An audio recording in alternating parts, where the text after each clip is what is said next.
US-China relations face another setback after Beijing tells Washington to close its consulate in Chengdu in a tit-for-tat move. Hello, I'm Anand Naidu and this is The Heat.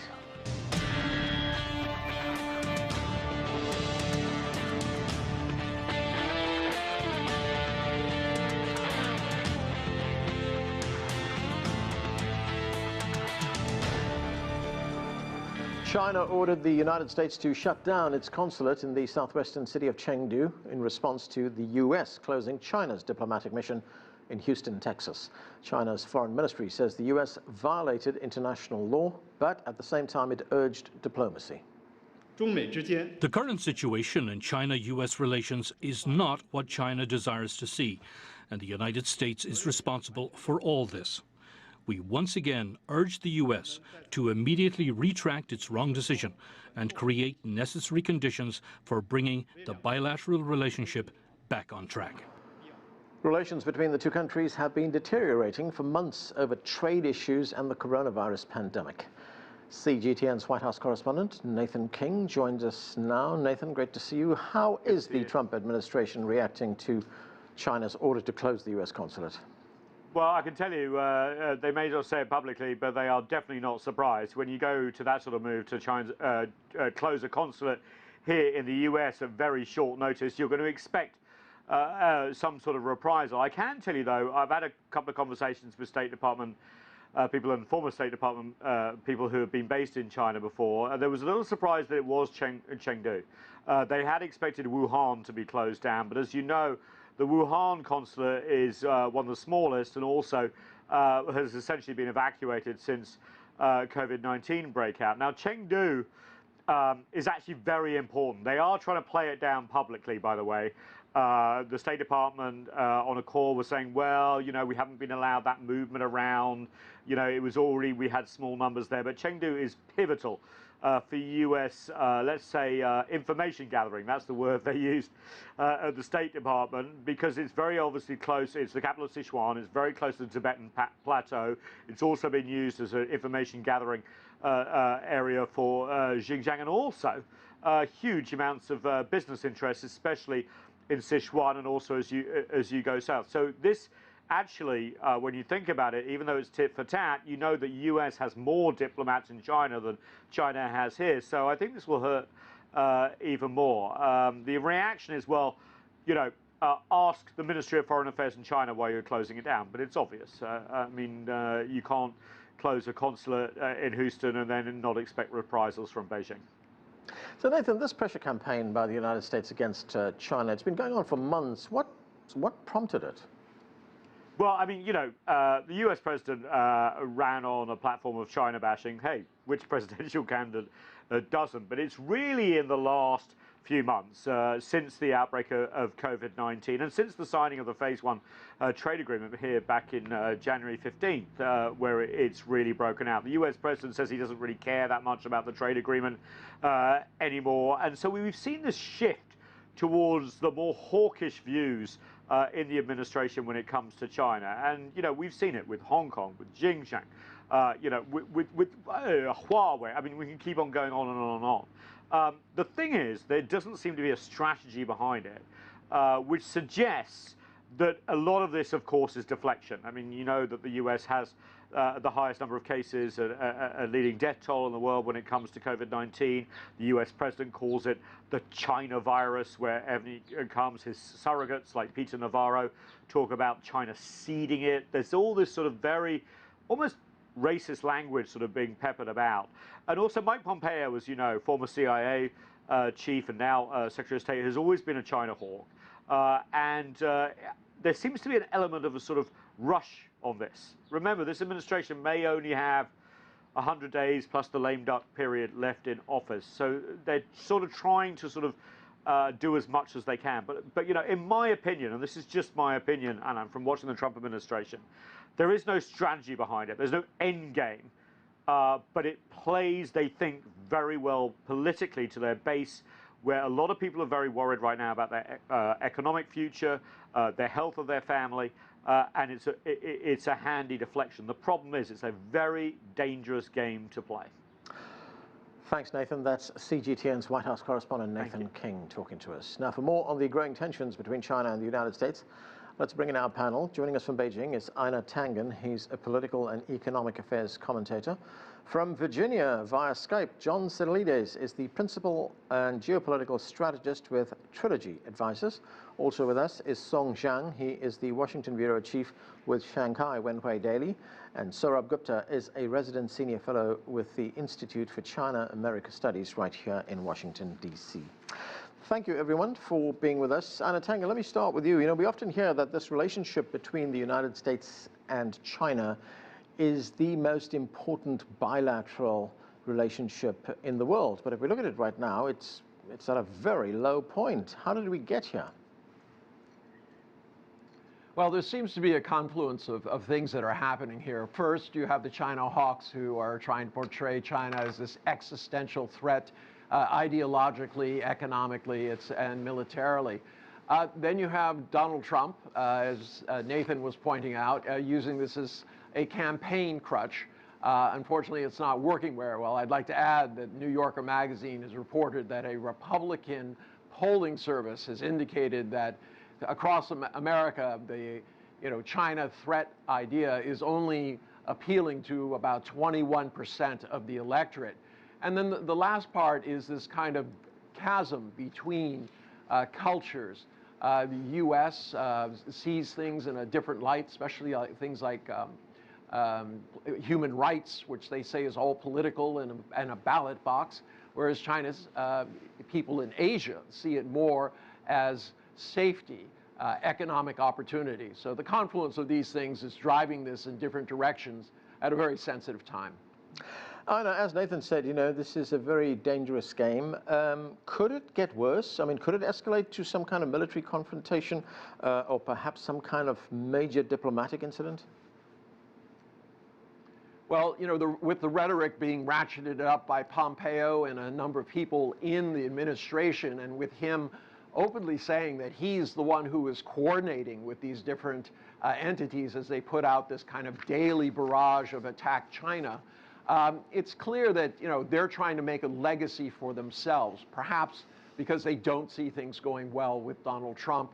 They're trying to carve out a place maybe in 2024 when they can come back. But there's also this strong suspicion that what Trump wants for campaign purposes is not a war with China, but some sort of incident where he can claim that China is now the new enemy, they've proven themselves, and therefore, if you don't vote for Donald Trump, you're not a patriot, you're somehow a fellow traveler with communist agents. John Sitilides, the United States Secretary of State, Mike Pompeo, he made a speech at the Nixon Library in California on Thursday. He took direct aim at China. Let's listen to part of what Mike Pompeo had to say. The truth is that our policies and those of other free nations resurrected China's failing economy only to see Beijing bite the international hands that were feeding it. Today, China is increasingly authoritarian at home and more aggressive in its hostility to freedom everywhere else. And President Trump has said enough. And John, you know, it was former President Richard Nixon who actually played a key role, the most important role, I would say, among all presidents, in opening up to China. But this administration is no longer interested in improving relations. So what's changed?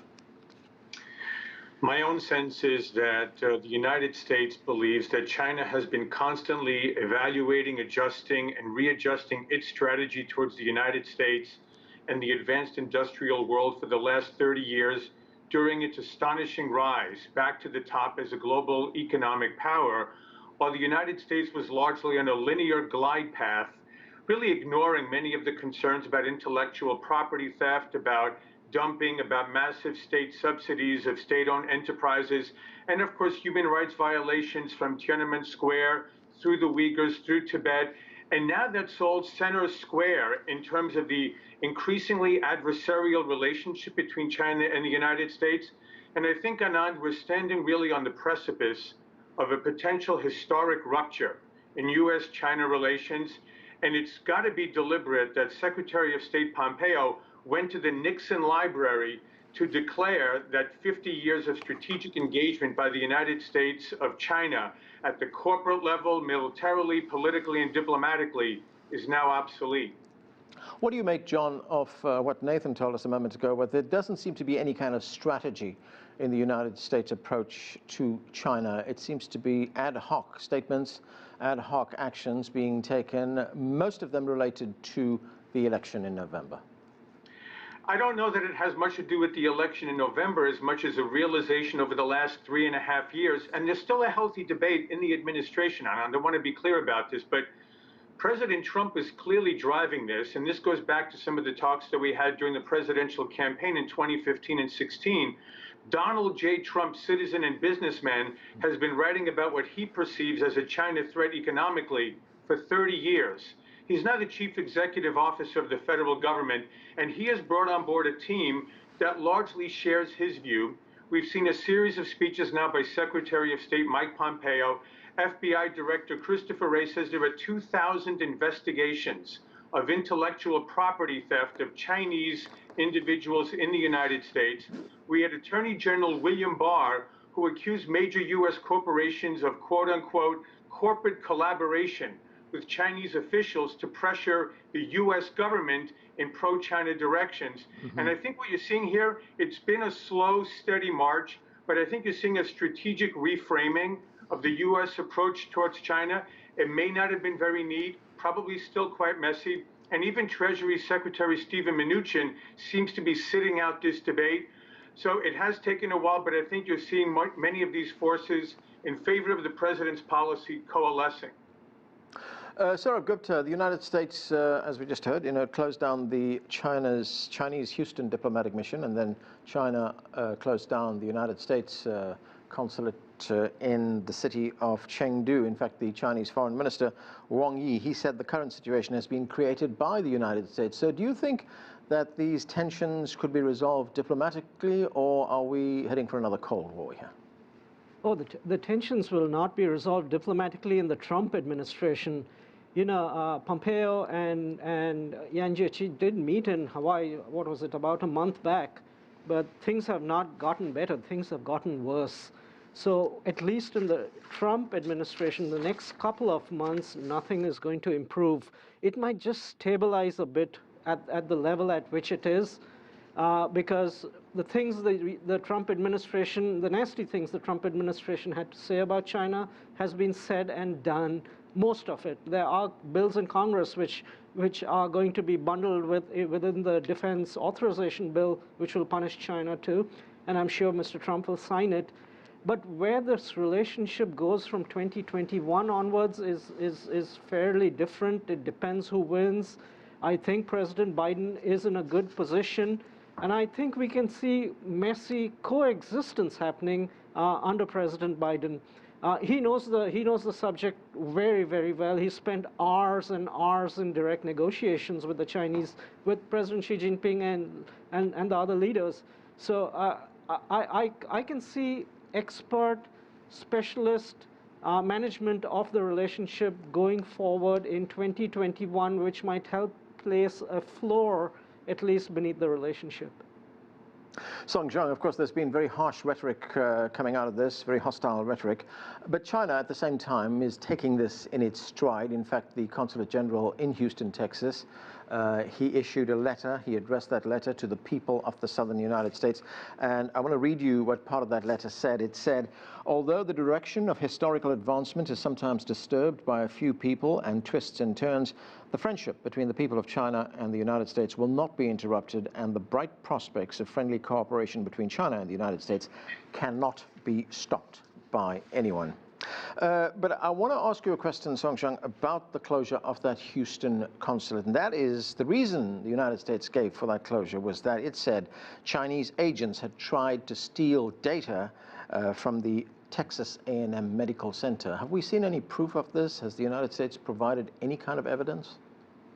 I don't think I can see it for myself. There are allegations by FBI, Department of Justice, and other U.S. government officials, but I think it's kind of allegation, basically. I think our Houston consulate office has been doing just normal diplomacy as any other consulate office has been doing here in America by many other countries. Einar Tangen, President Trump has been very critical of China since he came to office. He's used language at times which some consider racist. At a briefing on Thursday, he actually blamed China again for the coronavirus pandemic. Let's listen to part of what he said. We ask all Americans to exercise vigilance, practice social distancing, wear a mask, do whatever is necessary so we get rid of this horrible situation, this horrible disease that was sent to us by China. It should not have been sent. They should have stopped it. They could have stopped it. They didn't. And the entire world has gotten infected. And a lot of countries are going through a lot right now. What does China make of that, Einar? Well, it's interesting. You know, he's reading from a sheet of paper. It's a monotone. It's not the Donald Trump who everyone is used to, the ebullient one who is boasting and things like this. This is the last thrashings of a kind of McCarthy-esque play that he's putting out. I mean, he sees the poll numbers. He knows he's in trouble. He needs something desperate to pull it out. So the number 1 and 2 issues right now are the health consequences of COVID-19 and then the economic ones. So he's trying to put that all into a bundle and say that it's China's fault. This is clearly deflection. This is his response to a very serious issue. It's not my fault. Remember, Donald Trump has always played the victim card. He's the victim, or the United States is the victim, despite being the most powerful and wealthy country in the world. Einar, the World Health Organization, the WHO, has said that it will conduct an investigation into the origins of the coronavirus pandemic. Will China cooperate fully with that investigation? China is cooperating fully, and you'll also notice that the director came out and said about Pompeo that that was completely wrong. He's biting back, but this doesn't affect Trump. He knew that this would happen all along. And he's been discrediting the WHO, defunding them, saying that they're held captive by China without offering any kind of proof. You know, at this juncture, it's all about offering allegations and just piling them on. As somebody said, Donald Trump is a master of throwing 47,000 plates into the air so that you can't see what's really going on. John, President Trump blames China for the coronavirus pandemic. But what about his handling of the pandemic itself? I mean, there are more than 60% of Americans who think that he's handled this extremely poorly. And many commentators, in fact, we look at the polls, his low poll numbers are blamed for this, for his handling of it. Is he passing the buck here? Well, when it comes to poll numbers, Anand, I always like to caution my colleagues that most pollsters got everything wrong in 2016. It's always very important to understand how polling questions are presented and who the sampling is. So without talking about specific poll numbers, I really don't think it's wise to go in that direction. But I do want to bring up a couple of points, if I might. I actually think that President Trump enjoyed a relatively good relationship with President Xi Jinping the first 2 years of the Trump administration, 17 and 18, has spoken very highly of President Xi on a personal level. And to this day, even with all of the great tensions and difficulties in the relationship, still has not said a cross word about Xi Jinping, except for the fact that the two leaders haven't spoken since March. But I think there were two major events that have turned the Trump administration around, or specifically President Trump. And that was in May of 2019, when the Chinese trade negotiators abruptly reversed a whole series of agreements they had made on potential structural reforms, which I think was a little bit of a shock to the president, who thought that there was a meaningful platform for enhancing the U.S.-China trade relationship legally and agreement-wise. And then with the COVID outbreak, as you just mentioned now, the sense in Washington is that because Beijing had banned domestic travel from Wuhan to other domestic cities inside of China for several weeks, while it allowed Wuhan travelers to travel around the world and spread the infection, that's really how the pandemic spread beyond Wuhan, when Chinese authorities, maybe more competently, could have addressed the situation within China. I think that's really what has betrayed the sense of trust that President Trump had in President Xi. And those two events, the breakdown of the trade talks in May of 19 and the manner in which Wuhan travelers were able to go abroad for weeks, really has changed the dynamic in Washington. All right, Einar Tangen, go ahead.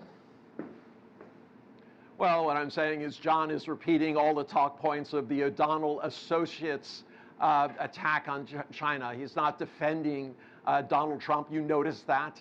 All he's saying is that China's at fault, China's at fault, saying obviously incorrect things about Wuhan residents being allowed to export the virus around the world. This is utter crap, to excuse my French. And I can't believe that somebody would be coming on television and just blindly following this script like that. Einar, you and everyone knows these are simple facts. So all anyone wants to do is look at travel logs. They're not facts, John. Well, I'm sorry, then you and I travel logs display that never happened. Logs. These are facts, and I'm sorry if the facts. You don't have travel logs, John. You have talk points from you know, this O'Donnell Associates things. What you have said is directly out in the same order as is in the O'Donnell Associates big book, coronavirus, blame China strategy. How do you explain that, John? Go ahead, John. The facts speak for themselves, Einar. Okay, Song Zhang, I want to get... You haven't uttered one. Right, I want to move on. Song Zhang, you know, there's been lots of talk about how the election will turn out in November. Of course, we don't know what the result's going to be. The poll numbers at this time are showing us that Joe Biden could be the winner in that election. Do you think he would be able to repair relations with China if he becomes president? I think to some extent. I think that the issue today between U.S. and China is not that China and U.S. are having all the same interests. We have a lot of competitions in like economy, in trade, in like technology. Yes, we have to face that. There are some consensus also here in America that U.S. has a lot of differences with China. I think when Biden, if he will become the president, the U.S. Policy toward China should be more rational. There definitely will be a lot of competition. There will definitely be a lot of like confrontation or criticism, and on Hong Kong issue, Xinjiang issue, many other issues. But I think Biden's team is maybe more mature. They will have more rational kind of approach toward China. And the US and China can have a lot of more kind of common interest to cooperate with each other, like this climate change issue, like Iran issue, North Korean issue, trade issue. There are many other issues we can cooperate. But here, today, when we look at this relationship between US and China, it's all emotional, it's all political. I don't think Mr. Pompeo yesterday, his speech has any value when it comes to US-China relationship. Because if you are targeting Communist Party of China, and which is having like 90 million members, and how can you deal with China diplomatically? And your only kind of target should be like isolating China, which is impossible.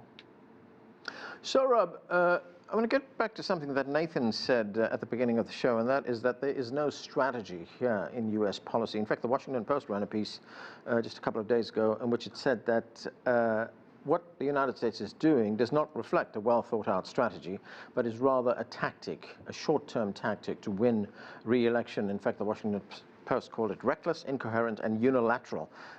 Do you agree? Is that an apt description of what policy is like right now? Just up to a point, frankly. You know, the administration itself has been very frank and open in saying that they are not taking the relationship to a particular end, as in they don't have an end strategy. They are dealing with issues as they come along, and in the course of doing so, they're doing what they need to do to protect US vital interests. So that's how the administration has framed it. But we must bear in mind that when this administration came in, by the end of the very first year, they said very clearly, articulated very clearly, that we are back into great power rivalry. They said it in the national security strategy, national defense strategy. And what I would say is, in regards to what the US has done, is there isn't, frankly, the existence of great power rivalry, but what the Trump administration is trying to do is hasten the onset of great power rivalry, and that, if it may, is a larger strategy towards which it is working with regard vis-a-vis China. John, the Chinese ambassador to the United States, Xu Tiankai, he was interviewed by CNN this past weekend. He said the United States needs to answer a fundamental question with regards to its China policy. This is what he said. Let's listen. I think the fundamental question for the United States is very simple. Is the United States ready or willing to live with another country with very different culture, very different political and economic system, whether the United States is ready to live with it in peace and cooperate on so many and still growing global challenges? I think this is a real choice. This is a fundamental choice people have to make. John, is that a valid question? Not only is it a valid question, but I think there's a valid answer, that the answer has been yes for decades. It's one of the reasons why the United States, Republicans and Democrats alike in the 1990s and in 2001, welcomed China into the World Trade Organization prematurely, before it was technically ready, in order to help it glide its growth so that, again, as Robert Zoellick said in 2004, the American aspiration was that China would be a responsible stakeholder in the liberal international rules-based order, not seek to upend it. And I think there's a realization among Democrats and Republicans alike that China has had a very different strategy over the last 20 years, and this is the coalescence now of forces here. Again, the grand strategy is still coming together. Ideally, China and the U.S. would together be two partners in the global economic order, but Washington believes China has very different designs. Einar, very quickly, I've got 30 seconds. How would you characterize that question that the ambassador posed? I think it's a real seminal question about the future, but it's not going to be answered by a lame duck president who's in the last thrash of his political career. At this point, it's going to have to wait for new actors to come on this stage from the U.S. side and decide what the strategic issues are for America. Okay, and that's where we have to leave it. Thank you to all of you for being with us. That is it for this edition of The Heat. I'm Arnold Naidu in Washington, D.C. Thanks for watching.